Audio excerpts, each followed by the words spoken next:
शास्त्र प्रचिती, गुरु प्रचिती आणि आत्मप्रचिती अशा तीन विषयाला अनुसरून, विषयाला धरून शायरी केल्या जाते.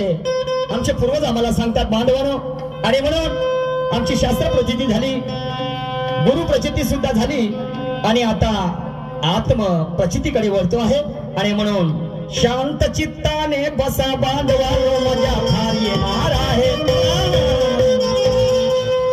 शांत चित्ताने बसा बांधवानो, मजा फार येणार आहे. आणि एकाची हार तर माय बाप हो, जित दुसऱ्याची होणार आहे. या दुय्यमीच्या जंगीमध्ये एक जण हारणार आहे, ते एक जण जिंकणार आहे. आणि म्हणून भरपूर दिवसाची इच्छा होती तुमच्या गावाला येण्याची. हा माझा पहिला चान्स आहे. मला तर वाटतं मॅडमचा